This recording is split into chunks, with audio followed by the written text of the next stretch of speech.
Hey, what's going on, everybody? Video 44 coming at you in the video. All right, so this is a strange little thought, but as I was looking around and I realized I was talking about Chris Paul and his successors and the players that the Phoenix Suns were trying to get to, kind of, basically play either replace him or be his successor as he retires his son.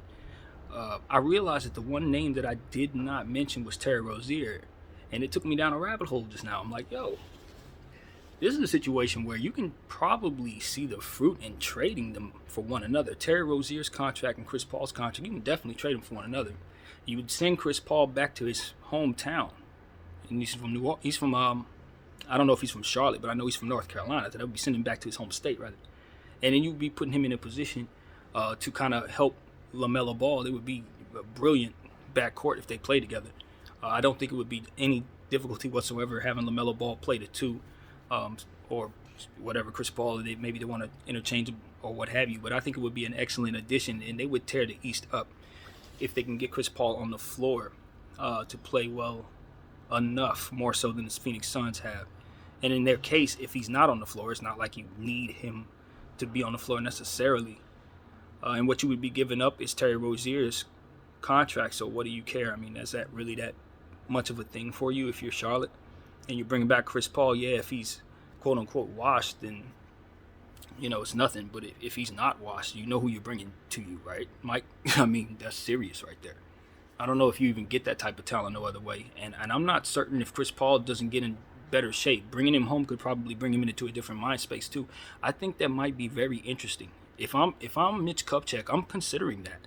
If the Phoenix Suns want to part with Chris Paul, I would trade him for Terry Rozier. I would do that. Now, and if I'm Phoenix, I don't know. You know what I mean? I don't know if that's what you're ready to do, if that's the move. I think they probably want Chris Paul to retire Phoenix Sun.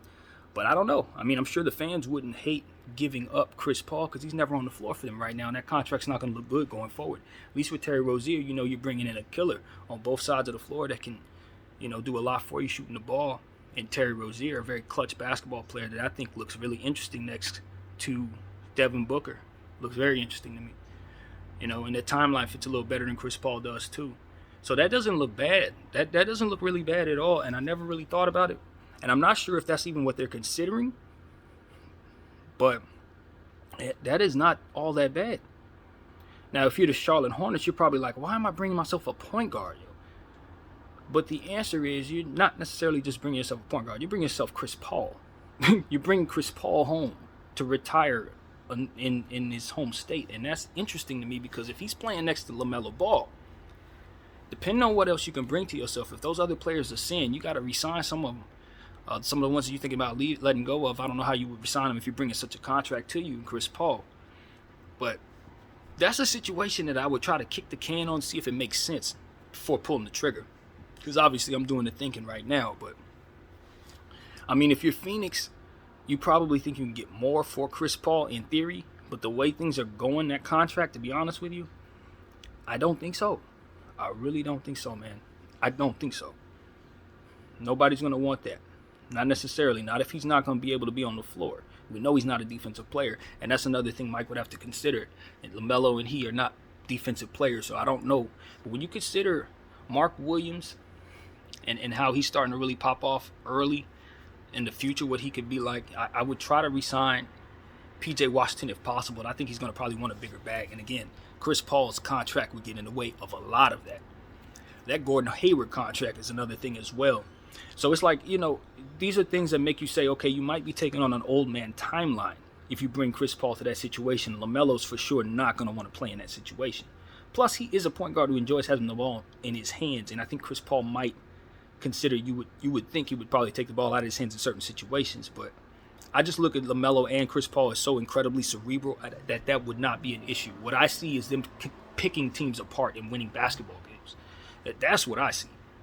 So it's kind of interesting to me, man. I just look at the idea of having Chris Paul and his mindset with LaMelo and his mindset and how they're both competitors, and I just wonder if they could stay healthy, would that be something interesting in the Eastern Conference?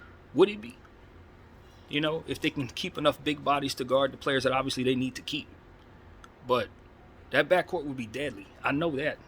They would win a lot of basketball games, man. But it's all about if Chris Paul has anything left. And if he obviously has nothing left, no go. No go. That's what it really comes down to. But you consider the fact that you're bringing him back home. And there was never any path to him ever playing in Charlotte. There never was. That just seems interesting to me. Especially if you're Phoenix and you need to get rid of his contract. So I don't know how many people would be willing to take it if you're Phoenix, which is why this holds credibility as well. I don't know. I don't think too many. But, when you consider what Charlotte would be giving up, they're just giving up another guard. I mean, it's like if you're bringing back Chris Paul and the argument is you don't want to overwhelm LaMelo with guards. If you look over at what LaMelo's dealing with, he got a bunch of guards to play with. That's what's going on over there. So it's one of those situations where they have enough wings and lengthy players to make it make sense, and he's been missing in action enough to make it make sense as well. But the reality is that's a logjam. And so maybe a trade like that could help them loosen up some of those players and maybe make their roster make sense a little more as well, because Phoenix obviously needs some young talent. So there's some things they could do as well. You consider what may be down the pipeline for Phoenix and some of those contracts that they don't want to keep.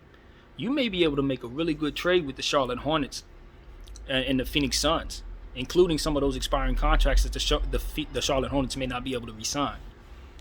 They probably will get their bag in Phoenix, depending on what type of salary Phoenix can let go of.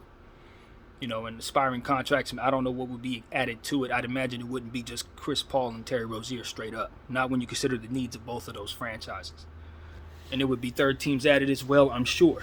So I don't know, man. I don't know of many places Chris Paul can go to be honest with you. If they're going to move Chris Paul, which is not something I'm sure they're doing, you know what I mean? Like I said, they want their successor is how they've worded it. So for all I know, they're trying to bring that player to Chris. But for me, I just look at that and say you can change your plans right then and there and trade Chris to Charlotte, even if that was your plan initially if you're Phoenix. I don't see a downside to that, especially if you can make the package make sense to you. I don't see any downside to that. BDL44, thank you all for watching.